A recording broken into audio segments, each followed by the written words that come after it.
मर्तबा अता फरमाया।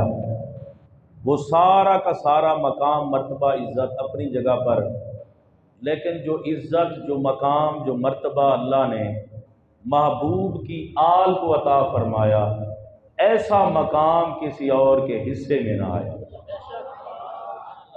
वो सिर्फ़ और सिर्फ मुस्तफ़ा करीम सल्लल्लाहु अलैहि वसल्लम की आल के हिस्से में आया। और हज़रात मोहतरम, कितनी अज़मत वाली है ये आल कि इंसान तो इंसान, जानवर भी मोहम्मद अरबी की आल का हया करते हैं।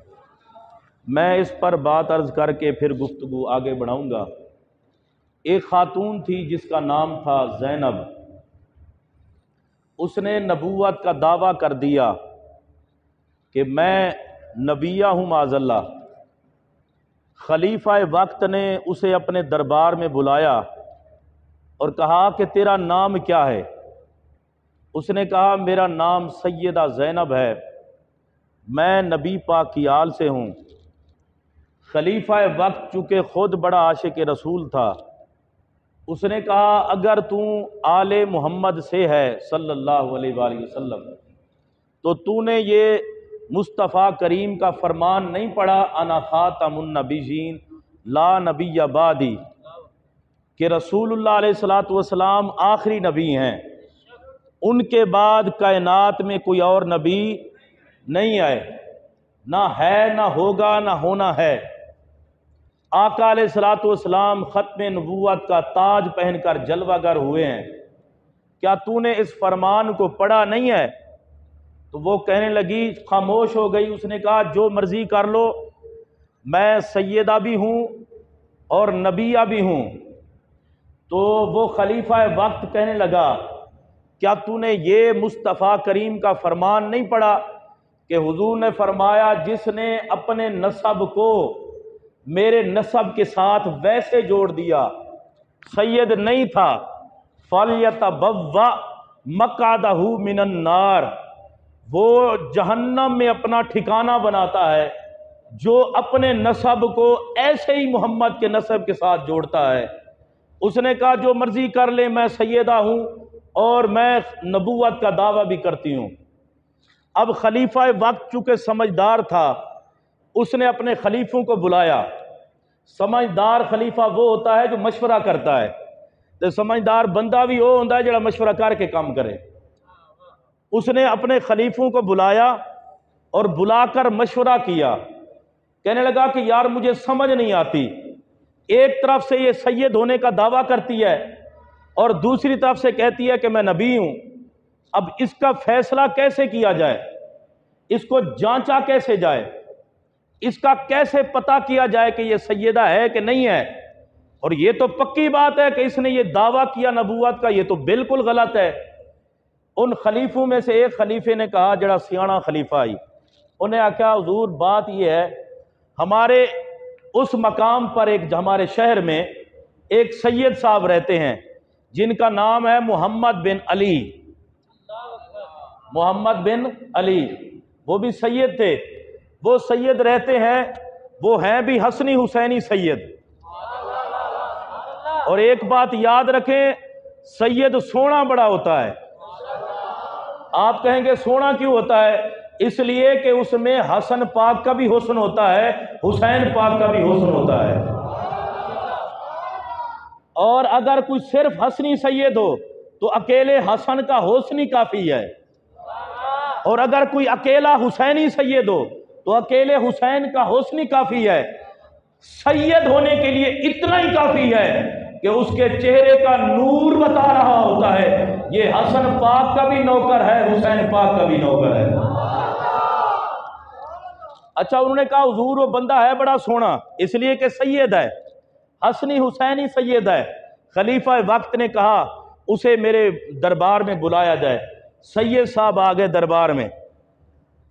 सैयद साहब के सामने वो सारा किस्सा बयान कर दिया गया। ये खातून है, इसने दावा किया है नबूवत का, अब आप फैसला करें। और उधर से कहती है मैं सैयदादी हूं, फैसला आपने करना है। चूंकि वो सैयद थे और जानते थे फैसला कैसे करना है, आपने फरमाया खलीफा वक्त तुम्हारे पास बड़े बड़े जानवर हैं, उन जानवरों में से शेर भी तुम्हारे पास मौजूद हैं। ऐसा करते हैं, इस खातून को शेर के पिंजरे में डाल देते हैं। अगर तो शेर इसे खा गया तो ये झूठी, अगर शेर इसे ना खाए, कुछ ना कहे, तो ये फिर सच्ची है और सैयदादी है। उन्हें कहा बिल्कुल ठीक है, यही फैसला करना है।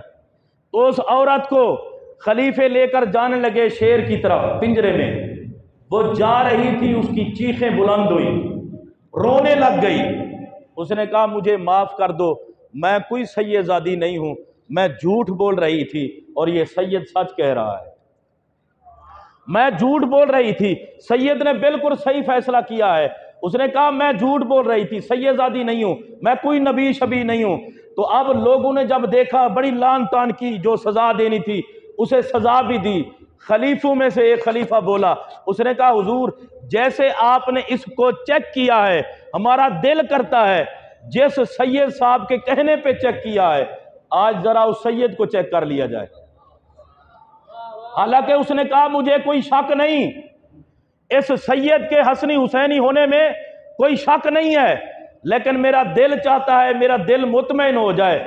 मैं चाहता ये हूं, आज इस सैयद को जरा शेर के पिंजरे में डाला जाए।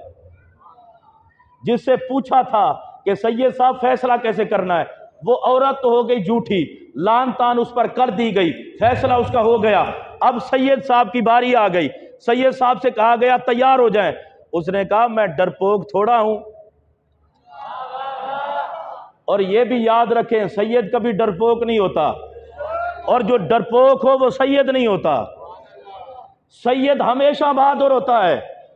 जिसकी रगों में अली का खून हो वो डरपोक हो सकता है? इस तरह नहीं, मोहब्बत ना बोल सुभान अल्लाह। भाई जिसकी रगों में हसन पाक का खून हो वो भला डरपोक हो सकता है? जिसकी रगों में हुसैन का खून हो वो डरपोक नहीं हो सकता।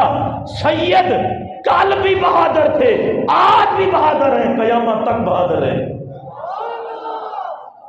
सैयद हमेशा बहादुर होता है, डरपोक नहीं होता। उसने कहा मैं सैयद हूं, मुझे किसी से ना डरा। खलीफा वक्त ने कहा फिर गुजारिश है कि आप चला जाएगा में। खलीफा कहने लगा हुजूर अभी नहीं, अभी कुछ दिन शेरों को भूखा रखा जाए पिंजरे के अंदर, 1-2 दिन शेर जितने भी थे उनको भूखा रखा गया। 3 दिन के बाद सैयद साहब तशरीफ लाए, पिंजरे में डाल दिया गया। लोग सारे मंजर देखने के लिए तड़प रहे थे कि आज इस बंदे का क्या होगा। 3 दिन के भूखे शेर, ये तो चीर फाड़ के रख देंगे, बोटी बोटी कर देंगे। लेकिन उन्हें क्या पता था ये हसनी हुसैनी सैयद है। जब वो सैयद साहब पिंजरे में गए, जितने शेर सारे कदमों में गिर गए, कदमों को चूमना शुरू कर।